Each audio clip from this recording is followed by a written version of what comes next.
Science हो गई है कंप्लीट एंड अब मैं करूँगी एस एस टी। तो इसका भी सेम ही करेंगे, पहले जो कल पढ़ा था उसको रिवाइज कर लेते हैं एंड उसके बाद हम वो करेंगे जो हमें आज शुरू करना है।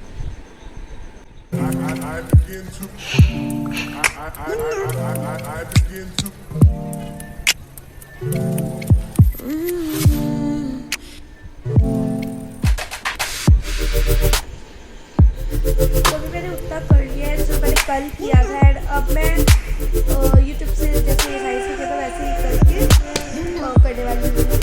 ये अपलोड हो चुका है, ये सेकंड पार्ट है और अगर आप इसका थर्ड पार्ट चाहिए तो सेकंड के लिए मैं क्लासिफायर्स तो पार्ट 3 में पढ़ लेंगे। इस वाले फ्लो चार्ट को हम लोग पिछले क्लास में ही डिस्कस कर चुके थे। आज हम लोग को सबसे पहले पढ़ना है कि रिन्यूएबिलिटी के बेसिस पर रिसोर्सेज कितने टाइप का हो सकता है। पहला है रिन्यूएबल रिसोर्स और दूसरा है नॉन रिन्यूएबल रिसोर्स। रिन्यूएबिलिटी के बेसिस पर हम लोग रिसोर्सेज को दो कैटेगरी में क्लासिफाई करते हैं। पहला है रिन्यूएबल रिसोर्स जिसको हम लोग इनएग्जॉस्टिबल रिसोर्सेज भी बोलते हैं। कुछ ऐसे रिसोर्सेज होते हैं जिसको हम लोग कितना भी यूज करेंगे वो खत्म नहीं होगा। फॉर एग्जांपल अगर हम लोग विंड की बात करें तो विंड भी हमारे लिए एक रिसोर्स है, इससे हम लोग इलेक्ट्रिसिटी बनाते हैं। विंड को हम लोग कितना भी इस्तेमाल करेंगे, कितनी बार भी इस्तेमाल करेंगे इलेक्ट्रिसिटी बनाने के लिए, लेकिन क्या कभी विंड खत्म होने वाला है? नहीं ना। तो विंड को हम लोग रिन्यूएबल रिसोर्स बोलेंगे। उसी तरह से अगर हम सनलाइट की बात करें तो सनलाइट भी एक रिन्यूएबल रिसोर्स है। हम सनलाइट कितना भी कर लें, उसको यूज करके हम लोग कुछ भी कर लें, चाहे इलेक्ट्रिसिटी प्रोड्यूस करें या हीटिंग करें, कुछ भी करें, वो खत्म नहीं होने वाला है। इसलिए ये भी एक रिन्यूएबल रिसोर्स का एग्जांपल हो गया। रिसोर्सेज का दूसरा जो टाइप है वो है नॉन रिन्यूएबल रिसोर्स, जिसको हम लोग एग्जॉस्टिबल रिसोर्सेज बोलते हैं। ये ऐसे रिसोर्सेज होते हैं जिसको अगर हम लोग कंटीन्यूअसली इस्तेमाल करते रहेंगे ना तो एक ऐसा समय आएगा जब इसका मात्रा धरती पर समाप्त हो जाएगा। जैसे कि कोयला जो है ना वो एक नॉन रिन्यूएबल रिसोर्स है या जिसको हम लोग एग्जॉस्टिबल रिसोर्स बोल सकते हैं। अगर कोयला को हम लोग कंटीन्यूअसली यूज करते रहे तो हमारे फ्यूचर में कोयला नहीं बचेगा। अब तो ये इसको रीड कर लेते हैं ताकि डेफिनेशन कैसे लिखा जाता है उसका एक आइडिया आपको मिल जाए। Renewable resources are also known as inexhaustible resources. ये तो उसका दूसरा नाम हो गया। रिन्यूएबल रिसोर्स को हम लोग इनएग्जॉस्टिबल रिसोर्सेज बोलते हैं। Resources which can be renewed either naturally or by human effort are known as renewable resource. मतलब ऐसे रिसोर्स जिसको हम लोग रिन्यू कर सकते हैं, दोबारा से रीजनरेट कर सकते हैं। और ये जो रीजनरेशन होता है ना नेचुरली भी हो सकता है, अपने आप भी हो सकता है और ह्यूमन एफर्ट से भी हो सकता है। मतलब आदमी कोशिश करके उसको रीजनरेट कर सकता है और ऐसे ही रिसोर्सेज को हम लोग रिन्यूएबल रिसोर्स बोलते हैं। इसका एग्जांपल अगर हम लोग देखें तो सोलर एनर्जी, एयर, वाटर,